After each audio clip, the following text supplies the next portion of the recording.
வேற level எக்ஸ்ட்ரானரியான episode வந்திருக்குன்னே சொல்லலாம். Miss பண்ணாம ஃபுல்லோடையும் கேளுங்க. என்ன காரணம் தெரியல. விசிஎம் சுத்தமா போக மாட்டேங்குது. பார்க்குறலாம் லைக் பண்ணி பார்த்தீங்கன்னா கொஞ்சம் பேச வந்து முடிட்டா இருக்கும். ப்ளீஸ் சப்போர்ட் பண்ணுங்க ஃப்ரெண்ட்ஸ். நம்ம கருணா வந்து அப்படியே வந்து பார்த்துக்கிட்டே இருக்காங்க. என்னென்ன நான் வந்து கலந்துக்கலாமா? சரிடா, தாராளமாக வந்து கலந்துக்க. ஆனால் நம்ம தான் கருணா, இங்கே எந்த விஷயம் நடந்தாலும் நம்ம குடும்பத்துக்கு தான் எல்லாமே வந்து கிடைக்கணும். அது மட்டும் தெளிவாயிரு. உன்னோட ஆசீர்வாதம் இருந்தால் போதுண்ணே, நான் ஈஸியாக எல்லாத்தையும் வந்து சமாளிச்சிருவேன்னு அந்த இடத்துல கருணா வந்து யோசிச்சுட்டு இருக்காங்க. அண்ணனோட ஆசீர்வாதத்தோட போட்டியில் வந்து கலந்துக்கலான் இருக்கிறப்ப நீங்கள் தான் எனக்கு எதிராக வந்து நிற்கலான் இருக்கீங்களா? வாழ்த்துக்கள்.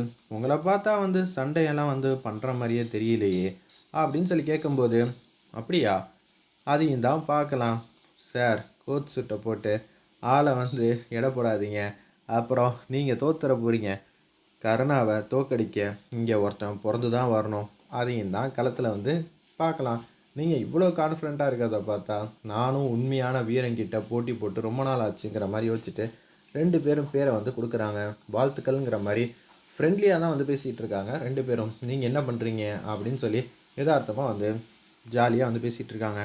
இதை வந்து காவியாவும் அவங்க லவ்வரும் வந்து பார்க்குறாங்க. இவ்வளோ 2 பேரும் வந்து நிம்மதியாக பேசிக்கிட்டு இருந்தா சரி வராது. ஏதாவது ஒன்று பண்ணியே ஆகணுங்கிற மாதிரி யோசிச்சுட்டு அவங்க 2 பேரும் நம்ம ஹீரோவோட பைக்கு கிட்ட வந்து போகிறாங்க. கருணாவோட பைக்கு பக்கத்தில் போயிட்டு கருணாவுக்கு பிடிச்சது எல்லாமே பைக்கு தான்னு தெரிஞ்சுக்கிறாங்க. அதே மாதிரி தெருவுக்கு எல்லாம் பிடிச்சதும் காரு தான் யோசிச்சுட்டு காவியா இவர் பைக்கை டிஷும் டிஷும் பண்ணி உடைக்கிறாங்க. அதே மாதிரி இன்னொரு நாயகனோட காரையும் டிஷும் டிஷும் பண்ணி உடைச்சிடுறாங்க. 2 பேரும் நாளைக்கு சண்டேயில் வந்து தீர்மானமாக நிற்க போகிறாங்க.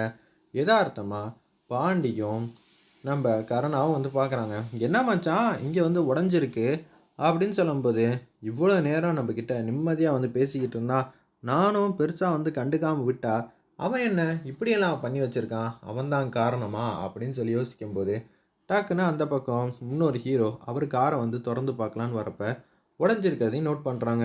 இது பண்ணி வச்சது நான் தான். முடிஞ்சா போட்டியில் வந்து சந்தித்து என்னை ஜெயிச்சு பாருடா. இவ்வளோ மோசமானவனாக இருப்பான்னு நினச்சி கூட பார்க்கலன்னு ஃபோன் நம்பர் வேறு எழுதி வச்சுருக்காங்க. ஏய் அவனுக்கு ஃபோன் பண்ணுறா அப்படின்னு பாண்டி வந்து சொல்கிறாங்க.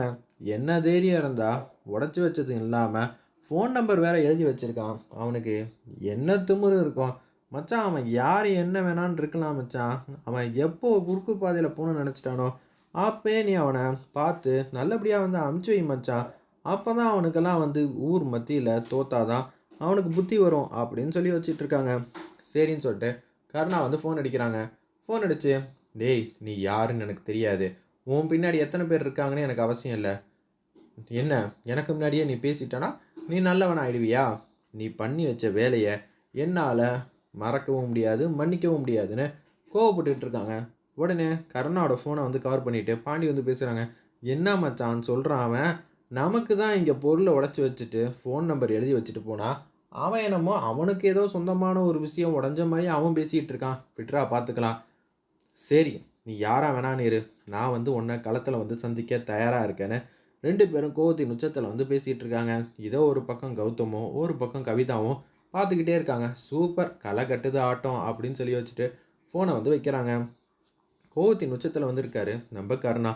எனக்கு எல்லாம் இருக்கிறதும் இந்த வாகனம் தான். அப்படி இருக்கிற என் வாகனத்தையே வந்து அவன் அநியாயமாக வந்து உடைச்சிருக்கான். பார்க்கறதுக்கு பணக்கார வீட்டு பையன்டா.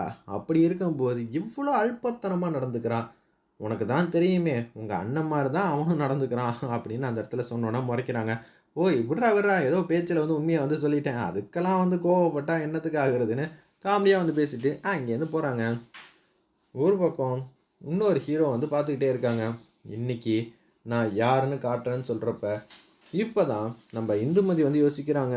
அச்சச்சோ இவர் என்ன இந்த மாதிரி விஷயத்துலலாம் வந்து கலந்துக்கிறாரா? இது சரிப்பட்டு வராது. எதுக்காக தேவையில்லாமல் அவசரப்பட்டு பேரெல்லாம் கொடுத்துருக்காங்க அப்படின்னு யோசிச்சுட்டு இருக்கிறப்ப திவாகர் வந்து வராங்க. என்னடா நம்ம வீட்டு வண்டியை கவனமாக வந்து வச்சுக்க மாட்டியான்னு கிருபா முன்னாடி வந்து கேட்குறாங்க.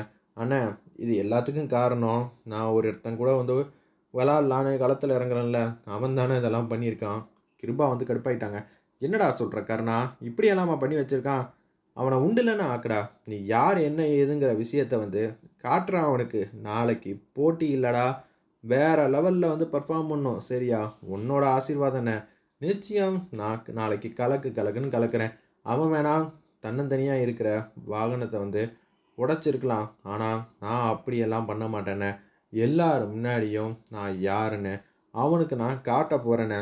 அதுவும் நம்ம வண்டியை இது மாதிரி பண்ணவனை சும்மா விட மாட்டேன்னு கோவத்தின் உச்சத்தில் வந்து கருணா வந்து இருக்காங்க. சரிடா, இந்த கோவம் இருக்குல்ல, நீ எப்படி இருந்தாலும் என்ன செய்வேன்னு எனக்கு நல்லாவே தெரியும்னு சொல்லிட்டு போகிறாங்க. அந்த இடத்துல திவாகர் வந்து யோசிக்கிறாங்க, என்னது இவன் இந்த அளவுக்கு கோவமாக இருக்கான், ஒன்றும் புரியலையேன்னு திவாகர் வந்து திங்க் பண்ணுற மாதிரி காட்டுறாங்க.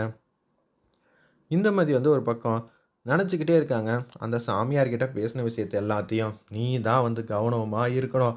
உன் புருஷன் எப்போ அளவுக்கு மீறி கோவமாகி அவனுக்கு அடுத்தது என்ன பண்ணணும் ஏது பண்ணணுன்னே தெரியாமல் இருக்கானோ அப்பன்னு பார்த்து நீ கொஞ்சம் உஷாராக இருக்கணும்.